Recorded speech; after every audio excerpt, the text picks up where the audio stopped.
Welcome! La première fois que j'ai rencontré la pensée en arborescence, j'étais ému. Mais c'est moi ça! Mes pensées qui partent dans tous les sens, mon flot de pensées ininterrompu, mon bouillonnement extraordinaire, les idées qui commencent là, puis après ça continue là, après ça part là, après ça part là. J'étais bouleversé.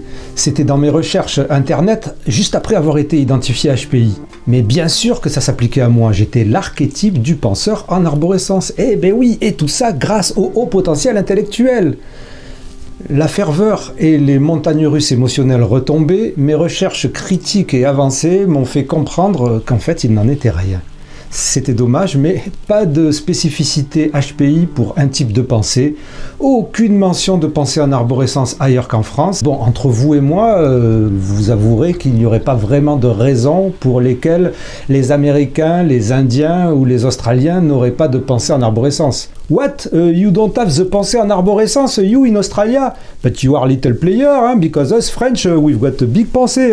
Non, et des voix bien informées disent même qu'elle n'existerait pas.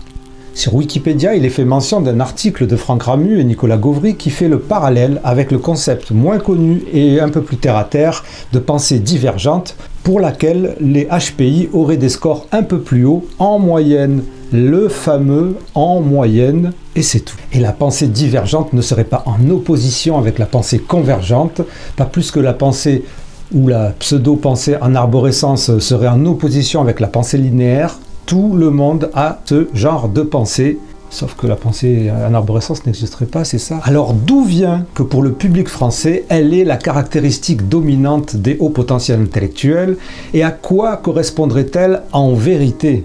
D'abord un peu d'histoire. Le concept de pensée en arborescence aurait été créé par la psychologue Jeanne Siaud-Fachin. Il en est question dans son livre Trop intelligent pour être heureux en 2008, le livre déclencheur de la zébritude. Par la suite, les recherches et connaissances scientifiques n'aboutissant à rien sur ce domaine, le concept est reclassé en métaphore. Mais toujours pas pour le grand public, ni pour une certaine catégorie de professionnels. En effet, le terme est plus vaillant que jamais, et il est une des principales causes de l'auto-identification surdouée, ou autodiag si vous préférez. Le podcast Intensément, toujours à la recherche de l'info la plus fiable possible sur les sujets au potentiel intellectuel, surdoués, ES et compagnie, a décidé de partir à la recherche de la pensée en arborescence et la retrouver dans le laboratoire du neuropsychologue Sébastien Hague qui, tel un sorcier des temps modernes, nous offre la formule magique de la pensée en arborescence. Sébastien Hague, bonjour. Bonjour. Bienvenue sur le podcast Intensément, la formule audio et la formule vidéo. Je suis super content alors de t'avoir parce que tu as fait, c'est pas que toi, vous étiez ensemble avec Sébastien Harard, tu as fait une vidéo qui m'a captivé, qui m'a passionné, et là je me suis dit mais what the flip-flop quoi, qu'est-ce que c'est ce truc? Parce que je connaissais absolument pas. Et alors ce qui est rigolo, c'est que la vidéo commence avec Sébastien Harard qui dit aussi qu'il connaît pas beaucoup le sujet. C'est la vidéo qui s'appelle Tachypsychie, rêve éveillé et TDAH, dont je mettrai le lien. Alors déjà, est-ce que tu pourrais te présenter, s'il te plaît? Je suis parti un peu trop vite, désolé. Alors donc moi je m'appelle Sébastien Hague, je suis neuropsychologue à Besançon, donc à la fois au CHU et puis dans mon cabinet. Donc pour la petite histoire, moi je suis brestois d'origine, j'ai été formé à Brest et à Reims. Et puis donc ici au cabinet, je travaille beaucoup sur le TDAH, c'est quelque chose que je trouve super intéressant, sur le trouble déficit de l'attention et puis sur les troubles du comportement, de l'opposition de l'enfant qui est souvent associé au TDAH. Et en fait, pour la petite histoire, Sébastien Harard, c'est quelqu'un que j'ai beaucoup suivi. On s'est croisés à une ou deux conférences, comme généralement je commence en expliquant aux gens pourquoi je suis pas d'accord avec eux. Donc résultat, ça lance la conversation. Et donc c'est comme ça en fait, on a eu des échanges. Et j'ai commencé à suivre ces conférences qui sont absolument passionnantes. Sébastien Harard, qui a été l'invité du podcast avec un épisode sur le TDAH et le haut potentiel intellectuel, évidemment. Et donc voilà, j'ai voulu intervenir, et parmi les choses, il m'a proposé très gentiment de travailler avec lui en intervenant sur Radio TDAH, et il m'a demandé une thématique. Et il y avait quelque chose dont on avait parlé, mais très rapidement dans une conférence, mais où je répondais à une question dans le chat, où on disait oui, mais ça évoque ce qu'on appelle de la tachypsychie. et il dit mais c'est quoi la tachypsychie? Enfin, je dis, mais c'est quoi la tachypsychie? Mais je dis en fait c'est la pensée rapide, littéralement pensée rapide. Je lui dis il connaissait pas. Et donc je me dis ça pourrait être quand même un sujet super intéressant parce que dans le TDAH quelque chose qui est très très très souvent évoqué par les patients, c'est j'ai les pensées qui vont à fond, j'arrive pas à les arrêter, ça tourne à 200 à l'heure, etc. Et moi, quand j'ai des appels pour des gens qui m'appellent pour venir au cabinet dans le cas de suspicion de haut potentiel intellectuel, ce qu'ils me disent, c'est on m'a dit que je devais être un zèbre, on m'a dit que je devais avoir un haut potentiel intellectuel parce que j'ai des idées qui fusent dans toutes les directions, ça part partout, ça va très très vite, etc. Souvent, en fait, c'est des éléments qui évoquent, pas seulement, mais qui peuvent évoquer un TDAH ou autre, c'est pas quelque chose de spécifique. Oui. Et donc l'idée c'était de justement ces éléments de tachypsychie et pas seulement de la tachypsychie mais d'une manière générale le problème de contrôle de la pensée, comment on peut faire le lien en TDAH, surtout que dans le TDAH on parle de contrôle attentionnel, il y a des problèmes, contrôle des émotions, il y a des problèmes, contrôle de l'impulsivité, il y a des problèmes, mais on parle jamais du contrôle de la pensée. Et c'est quelque chose qu'évoquent les patients et donc c'est un sujet que j'avais envie d'aborder. C'est un sujet que toi tu connais, pourquoi? En fait c'est des termes tachypsychie que j'ai appris quand j'étais étudiant, mais vraiment dans un coin comme ça, quoi. Je veux dire la tachypsychie, les gens qui pensent très vite, c'est tout. Et pareil pour le mind wandering. Le mind wandering, ça je l'ai repéré autrement, entre autres en me renseignant sur ce qu'on appelle maintenant le syndrome de désengagement cognitif. C'est des sujets que j'ai bien aimés et là aussi tout ce côté un peu rêveur, c'est des choses. Et donc là, j'ai creusé un peu plus le sujet.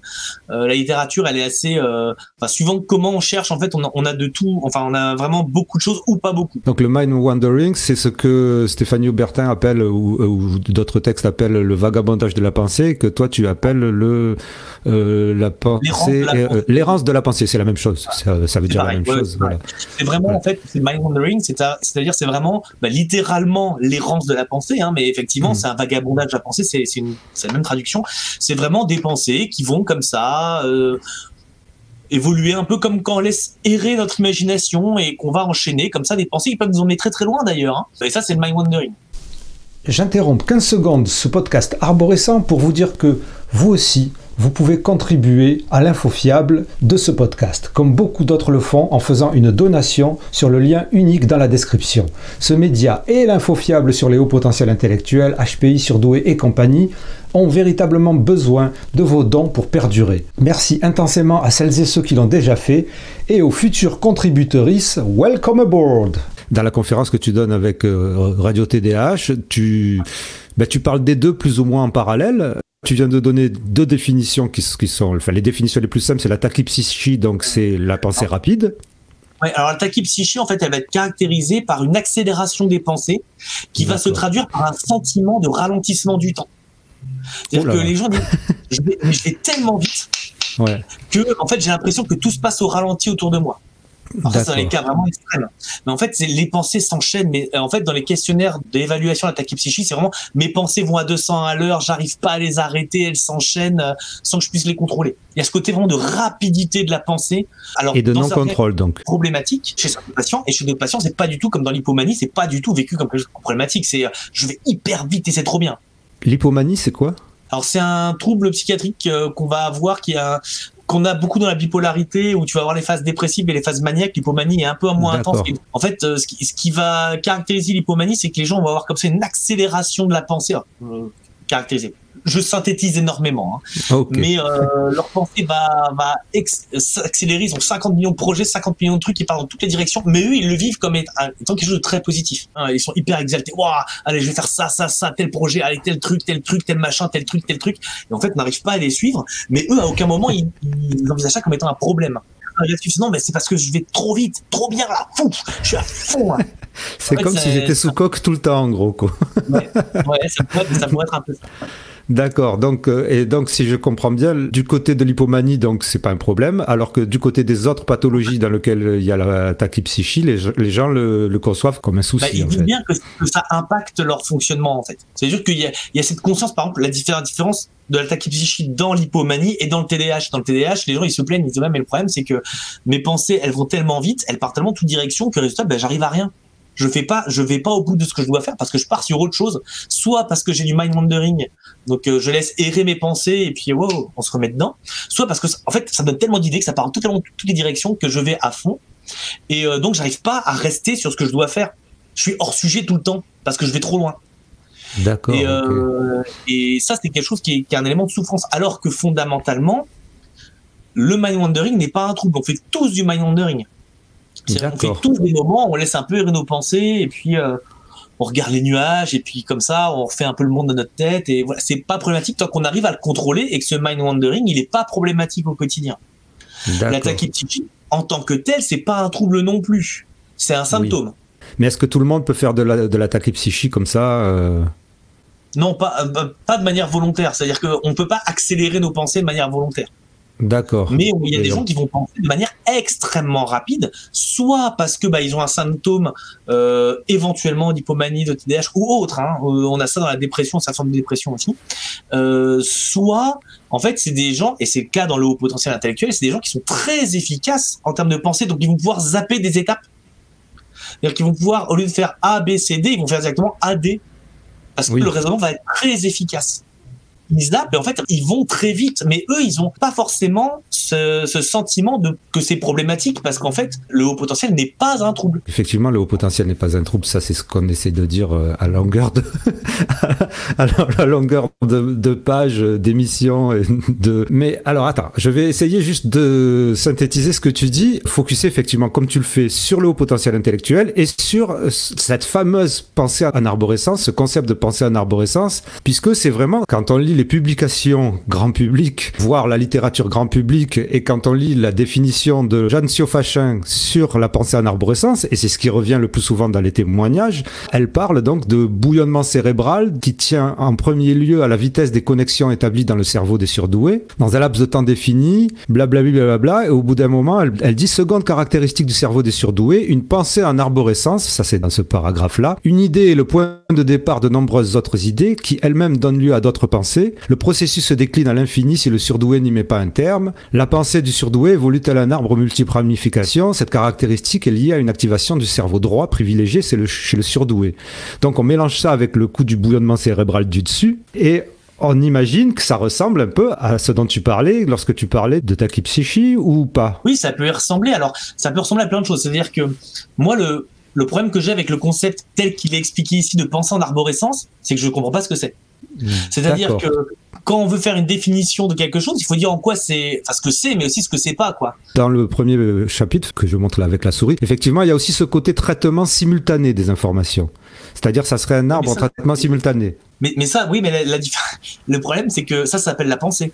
Moi, je ne sais pas ce que c'est que la pensée en arborescence, parce que ce qu'elle décrit là, c'est la pensée. Oui, sauf le côté simultané. Le côté simultané, il est là. C'est-à-dire, quand tu penses à quelque chose, ta pensée, elle va être en arborescence. Quand tu penses à quelque chose, ça va automatiquement... Alors là, petite parenthèse théorique, je renvoie au modèle, par exemple, d'activation en mémoire sémantique et puis au modèle des schèmes cognitifs de Norman Eschalis, par exemple.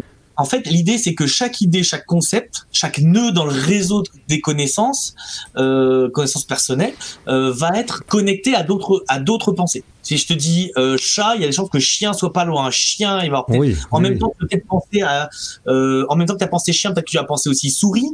Peut-être que souris, tu as pensé rat, mais comme tu as pensé chien, peut-être que tu penses niche.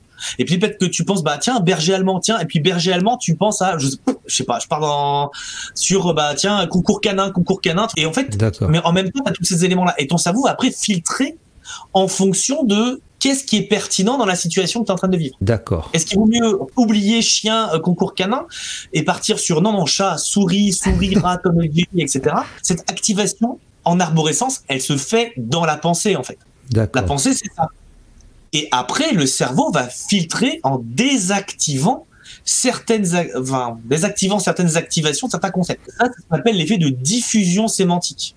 D'accord, ok. C'est-à-dire que si j'active je suis sûr, si j'active dans ton cerveau un concept blanc, je suis sûr qu'il va y avoir rouge, jaune, lait, neige qui vont arriver. Oui. Mais alors moi, ce que je pensais, ce qui circule dans les réseaux sociaux quand les gens ne sont pas neuropsychologues ou neurologues et veulent contrer ceux qui parlent de pensée en arborescence et pensée simultanée, on a appris avec Stéphanie Aubertin ou avec d'autres personnes, on a appris que une pensée suit une autre pensée et ne peut pas être en même temps. Que nous, on a un effet de simultanéité, mais qu'en réalité, la simultanéité n'existe pas. Oui, je suis d'accord avec elle. C'est-à-dire que, en fait, l'idée, c'est que tu vas activer, j'active un concept, il va activer un concept activer un concept qui est relié. Mais après, ton cerveau va faire ce filtre-là. Ce qui fait que ta pensée, elle va s'enchaîner. Chat, chien, niche, concours canin. D'accord. Parce qu'il aura filtré les autres éléments. Ouais. D'accord. C'est ça, et ça, c'est normal. On est parfaitement d'accord. Ton cerveau ne va pas penser à plusieurs choses en même temps parce qu'il va focaliser comme ça sur un enchaînement parmi tous les autres. Ok.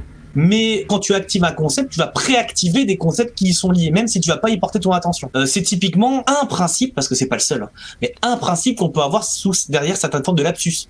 En fait, la difficulté que tu vas avoir dans ce qui est décrit dans les éléments de Jeanne Fachin de pensée en arborescence problématique, parce que si tu actives plein de choses, mais que tu restes focus sur ce que tu es en train de penser, sans te disperser, justement, alors effectivement, c'est pas totalement simultané, mais tu vas passer très rapidement d'une chose à l'autre, ça donne cette impression de simultanéité.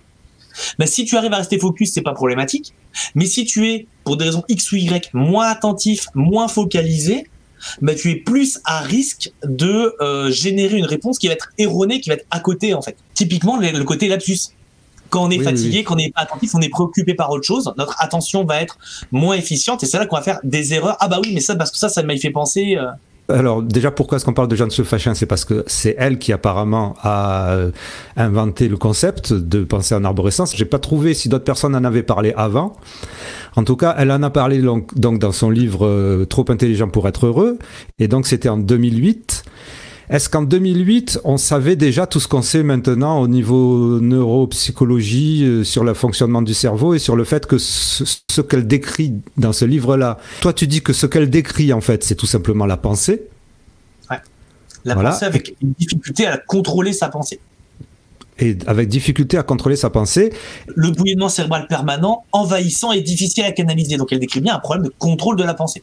D'accord. Si on écoute la neuropsychologie ou la neurologie, je ne sais pas sur quel point tu te places, je ne sais même pas la différence. C'est pas quelque chose qui est typique, qui est caractéristique du haut potentiel intellectuel, normalement. Non. En fait, que les gens aient un bouillonnement cérébral permanent, ça, je suis prêt à l'entendre.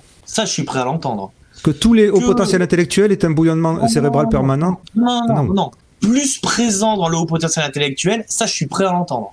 D'accord. Que dans le haut potentiel, spécifiquement dans le haut potentiel, il soit envahissant et difficile à canaliser, non. Parce que dans le haut potentiel, il n'y a pas de trouble du contrôle de la pensée. On peut avoir un trouble du contrôle de la pensée pour plein de raisons différentes, psychologiques ou neurodéveloppementales, ou voilà, et un haut potentiel intellectuel. Ça, c'est tout à fait possible. D'accord? Mais ce qui va caractériser le haut potentiel intellectuel, c'est pas du tout ce bouillonnement cérébral permanent, parce que les gens avec un haut potentiel intellectuel peuvent aussi être très efficaces pour canaliser leurs pensées. Leur raisonnement peut être extrêmement efficace. Généralement, d'ailleurs, c'est ça qui les caractérise. Ils ont un raisonnement très efficace qui leur permet d'aller plus vite que la plupart des gens, que les gens qui n'ont pas un haut potentiel intellectuel. Mais on n'a pas ce côté forcément envahissant et difficile à canaliser. C'est ça l'élément. C'est-à-dire que si, pour Jeanne Fachin, la pensée en arborescence, c'est qu'un concept active d'autres concepts dans le cerveau, ça c'est la pensée. Si, pour Jeanne Fachin, la pensée en arborescence, c'est les pensées sont difficiles à canaliser, ça c'est un trouble du contrôle de la pensée. D'accord. Que là, on peut pas définir si c'est de la tachypsychie ou si c'est autre chose. Ça peut être plein de choses. Ça peut être énormément de choses. Après, que cette caractéristique soit liée à une activation du cerveau droit privilégié chez surdoué, ça, la forme le vendre. Ça. Mais c'était à l'époque. C'était à l'époque, je pense, où il n'y avait pas toutes les avancées. Donc, qu'est-ce qu'il disait il y a 15 ans? C'est un peu délicat, mais que ce côté, les gens avec un plus haut QI utilise spécifiquement ou davantage l'hémisphère droit, ça me paraît quand même très, très, très fragile comme affirmation. Ça me paraît très fragile. Je crois qu'elle le fait plus d'ailleurs, cette affirmation-là. Voilà. Ça, c'est vraiment, c'est vraiment dans le livre Trop intelligent pour être heureux qu'on retrouve ça. Là, dernièrement, d'ailleurs, j'ai vu une publication qui a pas mal tourné du Centre Cogitose, où justement, ça ne parlait plus de pensée en arborescence. Alors ça m'a paru incroyable parce que jusqu'à présent, c'était un des trucs qui était en avant Puisque là, elle dit bien dans le livre, là, qui date de 2008, que c'est le deuxième truc des hauts potentiels intellectuels. Et il n'est plus question de cerveau droit et cerveau gauche non plus. Après, voilà, dans les éléments là, du texte que tu as, il y a énormément de choses qui sont très discutables, qui étaient déjà très discutables en 2008. Hein. La vitesse des connexions établies dans le cerveau des surdoués, alors je comprends pas ce que ça veut dire exactement non plus. Est-ce que ça veut dire que le potentiel d'action, la transmission de l'influx nerveux est plus rapide ? Est-ce que ça veut dire que la pensée est plus rapide ? C'est pas pareil. Hein. Mais là, moi, ce que je vois quand on parle de connexion, qu'un plus grand nombre d'informations soient analysées et intégrées en comparaison d'une personne non surdouée, bah, ça, je peux l'entendre, il n'y a pas de souci. Mais est-ce que ça implique qu'il y a une connexion neurologique dans le neurone qui est plus rapide ? Wow. Ça devient... Alors, je sais que il y a des études, alors peut-être là par contre Stéphanie Aubertin répondrait mieux que moi, qui sont sorties, qui montraient qu'il y avait peut-être une poursuite de l'épaississement du cortex à l'adolescence qui était liée avec le QI, mais ça c'est à discuter, je le dis avec beaucoup de prudence. Là vraiment, c'est pas une affirmation. Mais en fait, ça revient toujours à une grosse critique qu'on peut faire du concept de surdoué tel qu'il est vendu dans le grand public. C'est cet effet cliquet. C'est-à-dire qu'il y a les surdoués et les pas surdoués. Et ça, c'est problématique. Et ça, c'est ce qu'on voit aussi dans les publications. C'est-à-dire que dans les publications, on va comparer les patients, les gens qui sont surdoués avec un QI à 130 ou plus, 125 avec intervalle de confiance, peut-être 130, etc. Et les QI 100. Et en fait, on va te comparer les deux. Ben oui, tu vas trouver des différences. Ben oui, tu vas trouver des différences, évidemment. Mais il faut pas oublier que ça, en fait, c'est un continuum. Mais il y a tous les gens qui ont 120. À tous les gens qui ont 110, 115, en fait, ça continue. Mais de ton expérience clinique, les gens, quand ils viennent te dire, parce que tu en parles dans la conférence avec Sébastien Harard, donc les gens te contactent ou contactent un neuropsychologue et disent, ben voilà, j'ai une pensée en arborescence, je pense être au potentiel. De ton expérience clinique, est-ce que tu as un pourcentage de gens qui arrivent en disant, je pense être au potentiel en ayant une pensée en arborescence et ça se vérifie? Il y a un pourcentage de combien? Enfin, alors moi, j'en vois pas forcément beaucoup, mais j'aurais tendance à dire que je vais en voir. Alors, de combien, je serais pas capable de te dire comme ça. Je dirais une bêtise. Que les gens m'appellent en me disant j'ai une pensée en arborescence, je suis hypersensible, je dois avoir mon potentiel intellectuel. Chez les adultes, 90%. Ah ouais. Vraiment. Ah ouais. Les gens m'appellent pas pour me dire tout va bien, je fonctionne bien. Ils viennent, ils m'appellent pour me dire j'ai plein d'idées qui tournent en permanence, ça part dans toutes les directions, j'arrive pas à les canaliser, ou je suis hypersensible. Et vraiment, ils utilisent ce terme-là. Et ils me disent, mon thérapeute m'a dit que je devais avoir un haut potentiel intellectuel. Je pense à 2-3 patients adultes que j'ai eu, et effectivement, ils avaient un haut potentiel intellectuel. Mais j'aurais bien dit, attention, c'est pas le haut potentiel qui explique les éléments dont vous souffrez. Les éléments qui vous posent problème. C'est pas le haut potentiel qui explique ça. En gros, une bonne partie des gens qui vous appellent en général en disant j'ai une pensée en arborescence, d'abord, c'est négatif, alors que moi, personnellement, la première fois qu'on m'a parlé de pensée en arborescence, avant que je sache que c'était un concept qui n'était pas établi par la science, moi je l'ai pris comme un truc super en fait, comme un truc merveilleux, je voyais pas du tout ça de négatif en fait. Je me suis dit, ah ben oui, c'est comme ça que je réfléchis, ben oui, regarde, ça part dans tous les sens et tout ça, c'est super. Et puis moi en plus, je voyais un truc à la mind mapping avec des couleurs et tout, je suis pas synesthète du tout, mais dans ma tête, je me disais, ah, ça doit être ça la pensée en arborescence, c'est super joli, ou c'est un ciel étoilé, ou des trucs comme ça. Alors qu'en fait, les gens, ils vous appellent en disant, oh, j'ai une pensée en arborescence, ça me gêne, en fait. Ah oui, c'est ça. Soit ils ont lu dans les éléments du grand public, soit c'est un professionnel qui les a, ou un proche qui les a orientés en disant, ça doit être le haut potentiel intellectuel, fait l'évaluation, et puis parfois, oui, ça va être un haut potentiel intellectuel. Oui, c'est possible. Surtout qu'on sait que éventuellement, dans certains cas, le décalage de fonctionnement sur le plan de l'efficacité intellectuelle avec les autres personnes peut être un signe de souffrance. Les gens peuvent, vraiment, je raisonne très vite et les gens ont un peu le reproche de peut-être un petit peu de calmer et c'est compliqué à gérer pour eux. Et ça peut être éventuellement quelque chose qui est mal vu. Par exemple, le côté des adolescents intello, quoi. Mais alors, on résume donc le haut potentiel intellectuel tel quel, je veux dire, s'il n'y a pas de TDAH, d'anxiété, de je sais pas quoi, il ou elle pourrait avoir une vitesse, peut-être pas supersonique, mais en tout cas un peu supérieure, on va dire, comme tu disais la dernière fois. Des liens qui se font plus rapidement, c'est surtout ça, donc ça permettrait de sauter des étapes, c'est ce que tu disais, je crois. Un raisonnement plus efficace. Ouais. Et tout ça avec du contrôle. Oui, avec du contrôle, ça veut dire qu'il n'y a pas de... Ou avec de la synthèse, en tout cas. D'accord. Ouais, oui, c'est ces éléments. En fait, c'est pareil. La synthèse, c'est un type de raisonnement qui va être efficace.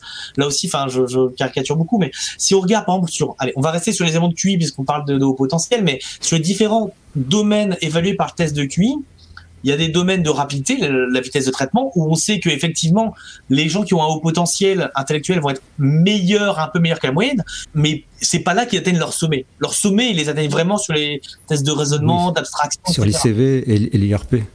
Voilà, l'ICV, alors l'IRP chez l'adulte ou l'IRF ou l'IVS chez l'enfant, mais c'est pas l'IVT, l'indice de vitesse de traitement, qui est le plus haut en fait. Oui. Pourquoi ils sont pas plus rapides, ils sont plus efficaces. D'accord. Donc comme ils sont plus efficaces, d'accord. Eh ben ils se retrouvent plus rapides. Vous pouvez avoir des gens qui sont extrêmement rapides, qui vont passer toutes les étapes, mais très très vite, et donc ils sont plus efficaces.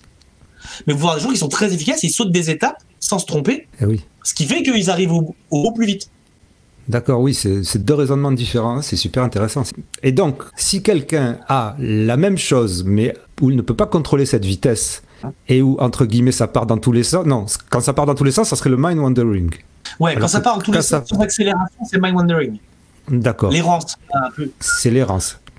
Voilà. L'errance que tout le monde peut avoir, qui n'est pas problématique, mais dans le cas de certaines pathologies, donc ça devient problématique parce que c'est pareil, on ne peut plus le contrôler.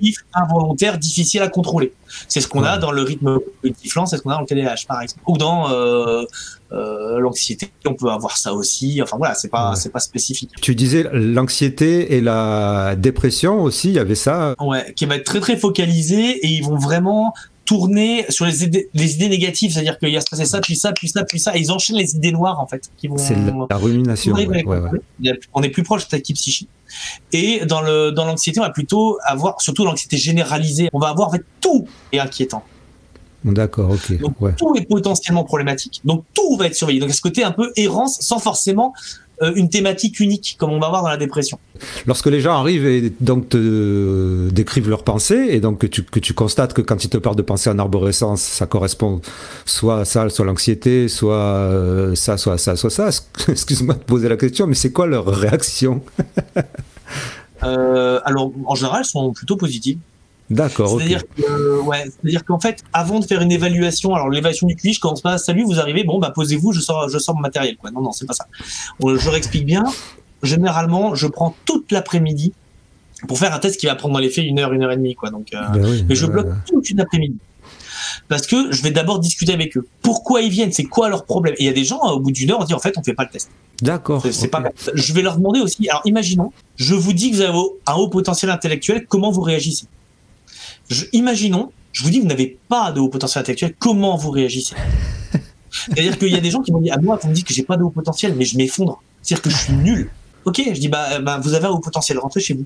S'il y a des gens vraiment pour qui le fait de se dire qu'ils ont un haut potentiel intellectuel, c'est quelque chose d'extrêmement important pour leur identité, leur estime d'eux-mêmes, il n'y a aucun problème là-dessus. Enfin, vraiment, pour moi, il n'y a aucun problème là-dessus. Ok, j'ai aucune raison de leur dire, vous n'avez pas eu le point, hein? Bon.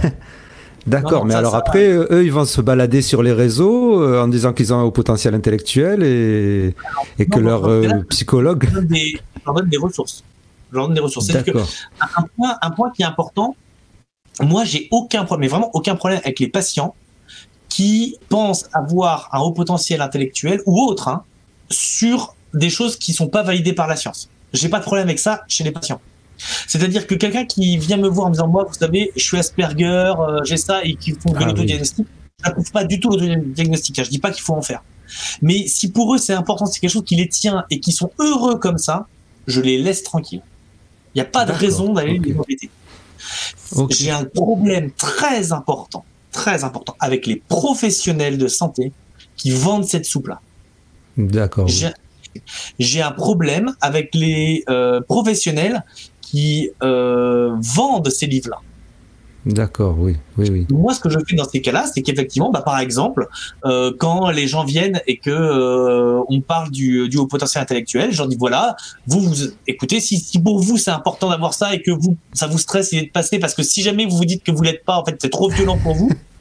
Ok, il y a pas de souci. Moi, ce que je vous conseille, vous pouvez lire tel livre, donc le livre de Nathalie Claubert et Nicolas Gauvrit, par exemple, ou je conseille de suivre Stéphanie Aubertin, par exemple. Voilà, pour justement éviter que c'est des gens qui tombent dans les mains de professionnels pas fiables. Donc je leur donne et je dis, ben voilà, continuez, si vous êtes heureux comme ça, oui, moi je suis heureux. Et il y a des gens qui m'ont appelé en me disant, j'avais juste besoin de confirmation. Je veux dire, pour eux, c'est important de confirmer. Je leur dis, bah, lisez tel livre, prenez les choses comme ça, ok, l'effet Barnum, il va jouer et les gens, ils vont rester heureux. Mon but à moi, c'est pas saquer les gens. Mon but, c'est pas saquer les gens. Ma première question, c'est est-ce que les gens sont en souffrance? Et s'ils sont en souffrance, de faire en sorte qu'ils puissent aller mieux et leur proposer des choses adaptées. Et donc, s'il y a des gens chez qui on trouve un haut potentiel ou qui disent qu'il y a un haut potentiel, je leur dis, ok, d'accord, mais sachez que c'est pas ça qui explique. Je vous conseille d'aller voir tel professionnel, je vous conseille d'aller faire telle chose. Quand je soupçonne qu'il y a un TDAH, je leur dis, suivez ce que fait Sébastien Horard. C'est pas mal que tu reviennes sur le TDAH, parce que est-ce que ça se confirme aussi pour toi, ce que Stéphanie Aubertin m'avait dit, que en fait pratiquement plus de la moitié des gens qui viennent en étant au potentiel intellectuel ou en pensant être au potentiel intellectuel avec tous les symptômes blablabla, blablabla, en fait c'était du TDAH. Ah oui, mais alors là, par contre, totalement.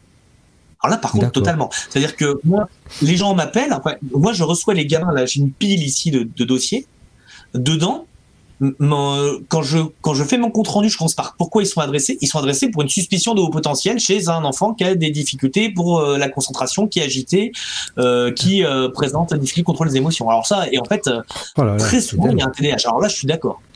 C'est dingue, ça. Tu vois, combien ils viennent pour ces éléments-là vont avoir un haut potentiel, je ne sais pas.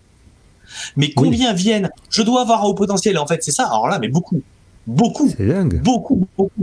Vraiment. Très, très, très souvent, les gens disent l'infirmière scolaire a évoqué un haut potentiel intellectuel, le psychologue a évoqué un haut potentiel intellectuel. Pourquoi pas, hein, peut-être. Il me semble que le TDAH, c'était quand même à la mode à un moment. Donc, qu'est-ce qui fait qu'ils pensent plus au TDAH? C'est parce que la mode est passée ou je sais pas? Alors, je pense qu'il y a un côté valorisant. Ah oui. Et là aussi, je peux comprendre. Du haut potentiel. C'est plus valorisant de se dire qu'on a un haut potentiel intellectuel que de se dire qu'on a un TDAH. C'est exactement bien. Comme c'est plus valorisant de se dire qu'on a un syndrome d'Asperger qu'on dit qu'on a un trouble du spectre de l'autisme. C'est plus valorisant de se dire qu'on est hypersensible et qu'on a un haut potentiel intellectuel que de se dire qu'on a un trouble de la personnalité. Et un haut potentiel émotionnel, il faut jamais l'oublier. Et donc là-dessus, je réinsiste. À aucun moment, c'est un reproche que je vais faire aux gens. Évidemment, ils préfèrent entendre ça, mais bien sûr, et moi aussi, je préfère entendre ça. Mais bien sûr, c'est normal. C'est parfaitement normal. Je ferai pareil. Donc, je n'ai pas de problème vraiment avec les passions. Au contraire. Et c'est pour ça que on n'avait pas de, non, on n'avait pas de haut potentiel. L'hypersensibilité, allez, 25% des gens en questionnaire de Haron, alors que le haut potentiel intellectuel 2,3%. Donc, 9 chances sur 10, vous ayez tort. Vous plantez. Non. Mais si les gens viennent, c'est qu'ils sont en souffrance. C'est que les gens sont en souffrance. Et si les gens sont en souffrance, quelle que soit la cause, quelle que soit l'explication qu'eux ils en donnent, elle est respectable. Ça ne veut pas dire qu'elle est juste, mais elle est respectable. Et donc, s'il y a des gens qui vous disent, en fait, moi je suis heureux en me disant que j'ai un haut potentiel intellectuel, alors là, quelle légitimité j'ai moi à leur dire qu'ils ont tort? Oui, je comprends. Et donc, je retombe sur notre sujet principal, parce que tu disais dans ta conférence que tous ces éléments de tachypsychie et de mind-wandering, on retrouvait ça surtout chez les adultes, puisque les adultes savaient en gros le formuler et le définir, en fait, et pouvaient vous en parler. En fait, on le retrouve dans l'auto-évaluation de l'adulte. Voilà, dans l'auto-évaluation, je cherchais les mots. Parce que les parents nous disent bien, non mais ça part dans toutes les directions, il va hyper vite, faut le freiner en permanence. Okay. Donc les parents peuvent le dire. Alors, sachant que chez l'enfant, c'est normal que la pensée soit pas très bien contrôlée. Oui, exactement. Comme les parents ou les enseignants vont très bien dire, non mais il part dans toutes les directions et ça part à 50 000, il est pas avec nous, il faut le ramener vers nous. Donc il y a ça dans l'hétéro-description, mais dans l'auto-description, ça demande déjà une capacité d'auto-évaluation qui se fait déjà avec le temps. D'accord. Et tu disais, je sais plus si c'est toi qui disais ça ou si c'était Sébastien Horard qui disait ça, que souvent les enfants jusqu'à un certain âge, jusqu'à l'adolescence, ils sont plutôt agités physiquement, je sais plus comment on dit ça. Oui, c'est ça, et puis que l'hyperactivité s'internalise à l'adolescence. Voilà, que l'hyperactivité, s'ils ont un TDAH, s'internalise à l'adolescence. S'ils ont un TDAH, ou je suppose, donc s'ils ont une anxiété ou... Alors je sais pas si c'est juste pour le TDAH, pour l'anxiété, j'ai pas assez de données scientifiques en tête là pour te l'affirmer. J'aurais tendance à dire peut-être pas forcément pour l'anxiété. Après, en termes de difficultés, il y a beaucoup plus de manifestations internalisées chez les filles que chez les garçons. À l'adolescence, pour l'anxiété, je suis pas sûr qu'elle s'internalise tant que ça. Mais là, c'est vraiment là aussi, j'ai pas de données pour étayer. Pourquoi? Parce que tu peux avoir aussi des manifestations externalisées d'anxiété, de dépression chez l'adolescent qui vont être très externalisées, l'agressivité, éventuellement les crises de colère qu'il peut y avoir parce que il y a trop de stress qui est généré par autre chose, la stress scolaire, ce genre de choses. Et donc, pour en revenir à l'arborescence, donc un enfant, enfin c'est rare qu'un enfant te dise à toi, voilà, j'ai une pensée qui va dans tous les sens et mes copains ils me disent qu'ils comprennent pas ce que je dis. Jamais. Mais moi, j'ai jamais entendu un enfant qui m'a dit ça. Des parents qui m'ont dit ça part dans toutes les directions et on a besoin de, oui, aussi bien parce que ça va trop vite, on doit le freiner en permanence. Il est hyper impulsif. Mais en fait, oui, il part dans ses pensées et puis on sait plus où il est et puis en fait, il n'est pas forcément éteint hein, comme on a presque dans les PMC absence, mais il est pas absent. Mais on sent qu'en fait, il est dans son monde et il avance. Et en fait, il faut le ramener. Voilà. Mais ça, c'est des choses que décrivent les parents. D'accord, ok. Est-ce que tu as des parents qui arrivent avec des enfants comme ça et qui pensent que leur enfant a une pensée en arborescence? Ça, j'ai rarement entendu. Alors, voilà, mon expérience à moi dans mon cabinet. J'ai jamais, ou peut-être une ou deux fois, entendu des parents me dire mon enfant a une pensée en arborescence. D'accord. Ce terme-là, je l'entends très, très, très rarement. De la part de parents concernant leur enfant. Je trouve ça rigolo parce que c'est la première fois que je réalise qu'en fait, effectivement, la pensée en arborescence qui serait, selon tous les gens qui ont lu Trop intelligent pour être heureux, carrément le deuxième point essentiel, le deuxième caractéristique essentielle du surdoué et qui revient dans tout un tas de vidéos, d'articles et tout ça. Hein. C'est presque le premier pour beaucoup de gens. Eh ben, en réalité, dans mon expérience aussi de ce que je lis, ils vont pas le mettre en avant pour leurs enfants, par contre. Ce qui est quand même bizarre. Après, quand les gens décrivent pour eux-mêmes une pensée en arborescence, moi, la question que je leur poserais, c'est est-ce que ça te dérange? Parce que si ça te dérange, peut-être qu'on efface effectivement un symptôme de type tachypsychie avec un retentissement. Si ça te dérange pas, c'est peut-être des gens qui sont très imaginatifs, qui ont des traits de personnalité X ou Y, des caractéristiques cognitives X ou Y, qui sont pas forcément des troubles. Pour revenir à la tachypsychie, donc la tachypsychie, elle se retrouve sur quelle pathologie ou trouble alors? Le terme vraiment de ces pensées qui vont très très vite et qui partent dans toutes les directions, en fait, tu vas l'observer dans plein de situations différentes. Okay. Et donc c'est pour ça un peu dans la conférence j'avais repris des articles où en fait on te parle de tachypsychie aussi dans d'autres troubles, mais si tu regardes dans les classifications, pour autant que je sache, tachypsychie, ce terme tachypsychie, il est vraiment dans la bipolarité, dans l'hypomanie. Quand j'ai fait des recherches personnelles, comme tout le monde, comme tout un complotiste qui se respecte, donc je voyais pas de Wikipédia sur la tachypsychie, de Wikipédia sur le mind wandering. Il a fallu que je cherche effectivement des articles en anglais, ce qui est pas un problème pour moi, mais je suppose qu'il y a plein de gens qui vont dire aussi de la même manière que la pensée en arborescence, mais en fait c'est juste un concept. C'est juste un concept ou c'est vraiment quelque chose qui est que l'on va retrouver, parce que ce qui est intéressant, c'est que toi tu disais, c'est ça que j'ai trouvé intéressant dans cette conférence, c'est qu'au final vous étiez en train de parler de quelque chose qu'on ne parle pas d'ordinaire en parlant du TDAH. La pensée en arborescence, ce que c'est, moi je sais pas. Vraiment, je dis je sais pas, parce que je sais pas à quoi ça renvoie. Je sais pas à quoi ça renvoie comme mécanisme éventuellement neurologique, je sais pas à quoi ça renvoie comme mécanisme psychologique, et je vois pas, et je sais pas à quoi ça renvoie comme éventuel trouble. D'accord. Tu vois, il y a un petit côté fourre-tout. Mais exactement comme j'ai un trouble de l'attention, moi je sais pas ce que c'est qu'un trouble de l'attention. C'est-à-dire que quelle forme d'attention, dans quelles circonstances, comment, causé par quoi, etc. Tu vois, c'est trop généraliste. D'accord. Donc c'est-à-dire que c'est d'où l'effet Barnum qui est très important. Pensée en arborescence, mais on en a tous une pensée en arborescence. On fait tous du mind wandering. Oui, d'accord, mais oui, d'accord, mais alors, comment est-ce qu'on pourrait expliquer que les gens ont l'impression d'être différents des autres et d'avoir cette pensée différente des autres? Alors ça, par contre, ça c'est encore différent. C'est-à-dire que c'est déjà des gens qui ont fait ce travail d'exploration.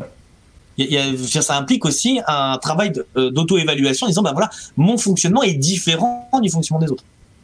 Éventuellement, parce qu'effectivement, ils ont du mal à canaliser leurs pensées, ils ont plein d'idées qui leur viennent dans toutes les directions et qu'ils ont du mal à canaliser. Ça, c'est possible. D'accord ? Et ça, effectivement, Ils peuvent appeler ça penser en arborescence. Moi, j'ai pas de problème avec ça, en fait. On peut pas appeler ça au potentiel intellectuel ou surdoué. Je veux dire, si on a du mal à canaliser ses pensées. C'est pas ça le critère pour dire surdoué. Et surtout, haute performance intellectuelle, haute performance cognitive, c'est une différence qui est quantitative. Elle est pas qualitative. Les gens ne pensent pas différemment quand ils ont un haut potentiel des gens qui n'en ont pas. Ils vont être plus efficaces quantitativement, un raisonnement qui va aller plus vite, mais il n'est pas différent par nature. Et alors, comment un cerveau qui est HPI et TDAH fait pour concilier les deux? Concilier une tachypsychie et un mind-wandering à cause du TDAH et concilier cette efficacité, est-ce que c'est possible? Comment ça se passe? Alors, je ne connais pas d'études qui ont comparé vraiment des groupes contrôle à des gens qui ont ces deux caractéristiques-là. Il y en a peut-être, hein, j'en connais pas, mais il y en a peut-être. Ouais. Parce que moi, j'ai l'impression que c'est toujours un combat chez moi, en fait. Que c'est un combat permanent. En fait, je pense que d'un côté, il va avoir cette grande efficacité du raisonnement qui va être liée au potentiel intellectuel. Ou pas. Et en même temps, parfois, il tendance à partir un peu dans toutes les directions qui va être plutôt liée au TDAH. Oui. Et donc, ça veut dire que c'est à la fois, je vais vite parce qu'en plus, je suis souvent, enfin, si on reprend sur l'exemple de personnalité, dans le haut potentiel, c'est pas l'hypersensibilité ou le névrosisme. Si Stéphanie Aubertin voit ça, elle va hurler. Mais on a qui est plutôt associé au potentiel, c'est plutôt la grande curiosité intellectuelle, en fait. Oui, la grande exactement. expérience. Et l'openness, ouais. Exactement, c'est vraiment ce côté d'ouverture à l'expérience. Et en fait, donc, il y a aussi ce plaisir d'aller chercher de nouvelles informations. D'accord. Et dans le TDAH, il y a aussi ce côté, ce besoin de stimulation qui peut aussi être lié à du plaisir. Du plaisir d'avoir plein de stimulation. Il y a un plaisir à avoir cet élément-là. La différence, c'est que le TDAH, dans ces cas-là, va avoir du mal à dire, OK, maintenant on s'arrête, je cadre un peu. Alors que dans le haut potentiel, il va avoir ce plaisir, mais qui va être cadré. Je pense un peu à la métaphore, tu vois, de l'épicurien. Je me prépare des super bons petits plats, je suis un méga pâtissier, d'accord? Et puis dans le haut potentiel, je vais être un méga pâtissier, mais juste manger ce qu'il faut. Dans le TDAH, avec au potentiel, je vais être un méga bon pâtissier, mais je vais avoir tendance à piocher un peu trop. Tu vois, c'est un petit peu ça. Si je devais faire une comparaison qui vaut ce qu'elle vaut, mais dans les deux cas, j'adore cette odeur de pâte qui est en train de cuire, de gâteau qui se fait avec toutes ces couleurs. Et fondamentalement, c'est pour ça que très souvent, je pense qu'il y a beaucoup de gens qui viennent avec un TDAH, mais pour la question du haut potentiel. Parce que ce côté besoin de stimulation, c'est quelque chose qu'on va retrouver dans le TDAH aussi. Parce que on sait que les troubles attentionnels dans le TDAH, c'est ce qu'on appelle l'effet de verrou dopaminergique, vont très nettement diminuer, pour pas dire disparaître, quand il y a une situation dans laquelle on prend du plaisir.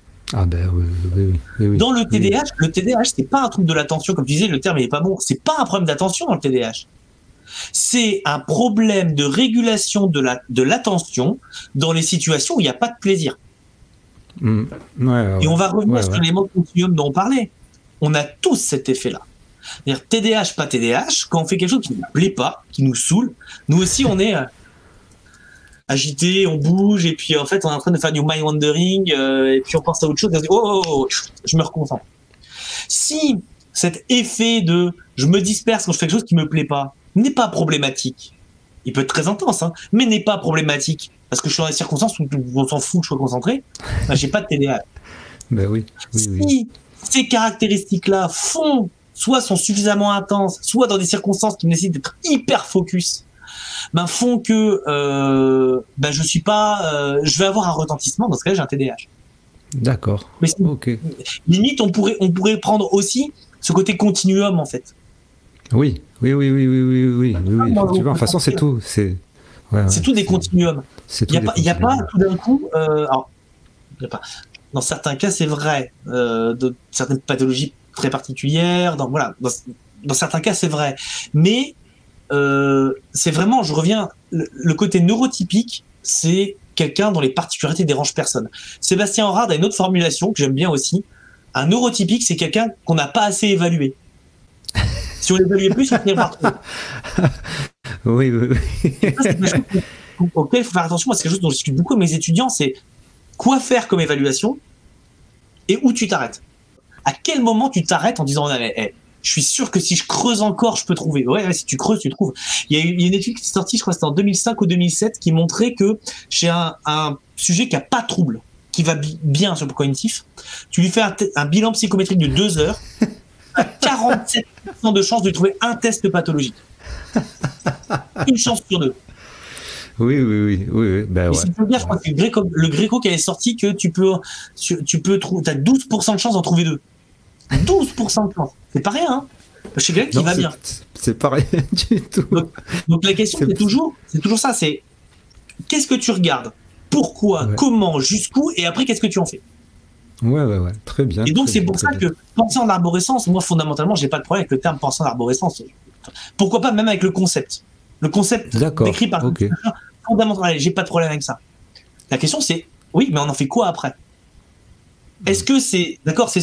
Allez, je suis même prêt à aller... Je vais vraiment loin. Je suis prêt à entendre, ok, c'est sensible. Ça, c'est quelque chose qu'on retrouve dans le haut potentiel intellectuel. Admettons, la chauve-souris imite la voix du copain. Pas de problème. Est-ce que c'est spécifique? Parce que moi, des caractéristiques de tous les hauts potentiels, j'en trouve plein. Hein. Ah 2 yeux, 2 bras, 2 jambes.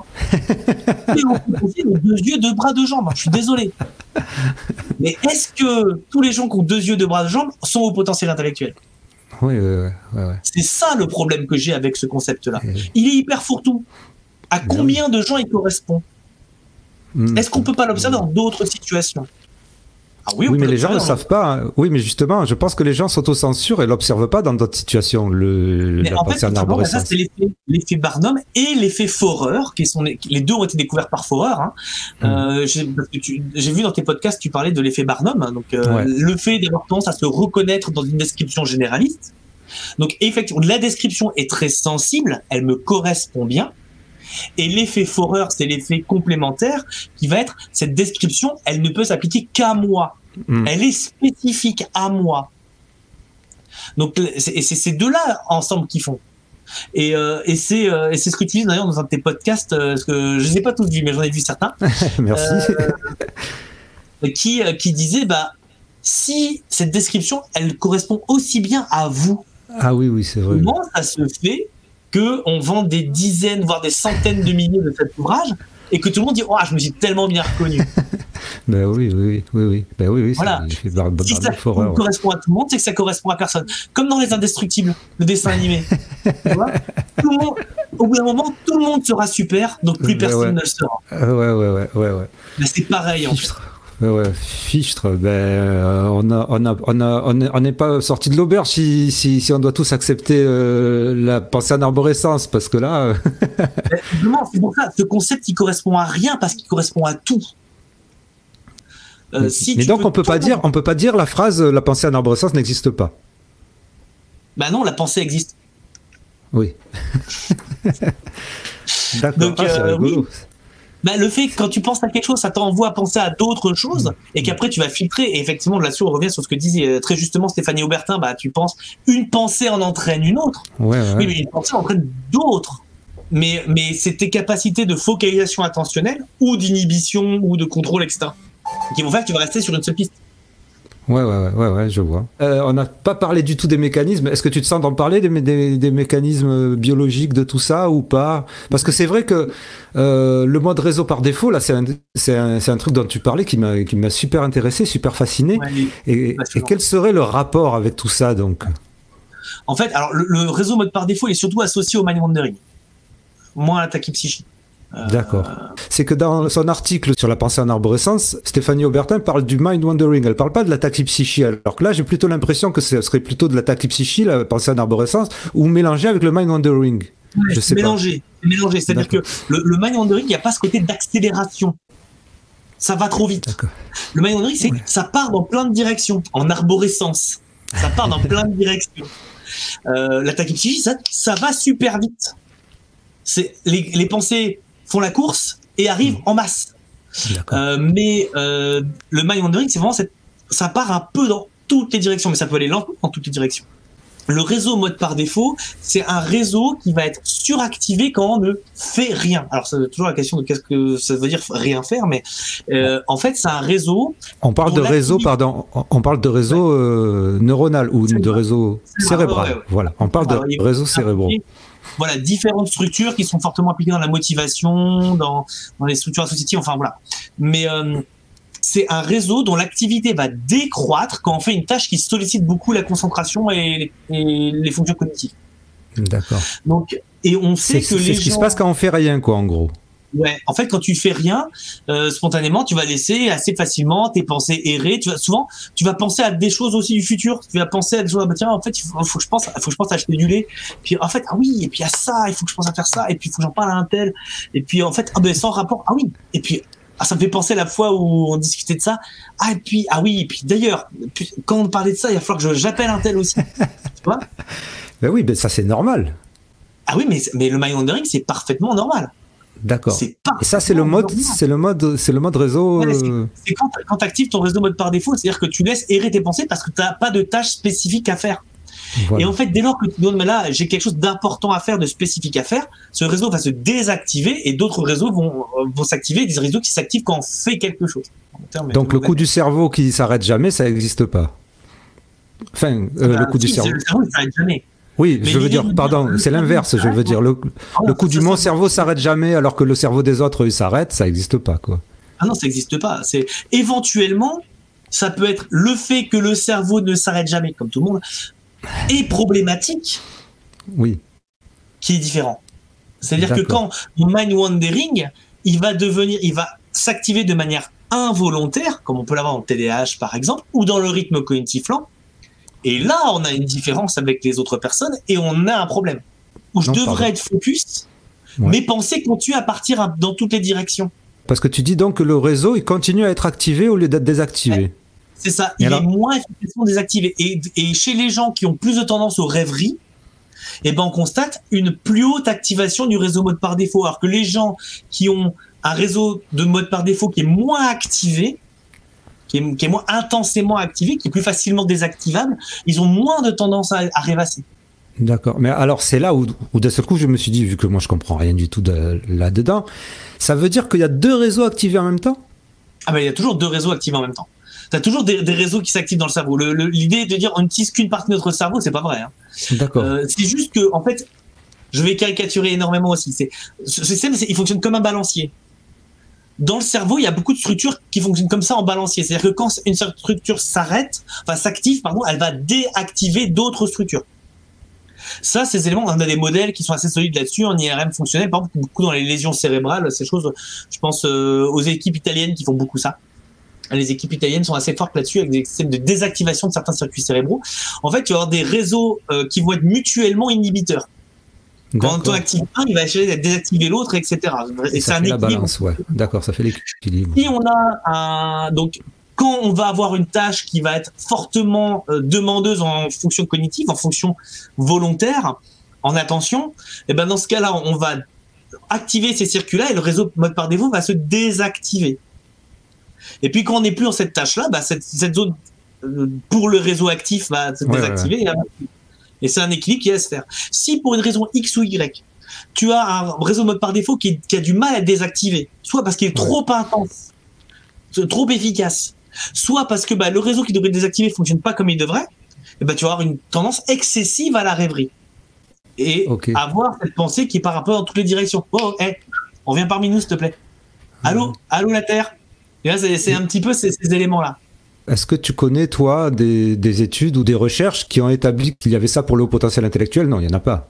Alors, sur le haut potentiel, j'en connais pas. Non. Moi, spontanément, je ne m'attendrais pas à avoir ce genre de situation. Mais voilà. C'est-à-dire que je ne m'attendrais pas, je serais surpris si on avait des études solides, méta-analyse ou revues systématiques, qui disaient dans le haut potentiel, en fait, on a une difficulté particulièrement intense de désactivation du réseau mode par défaut.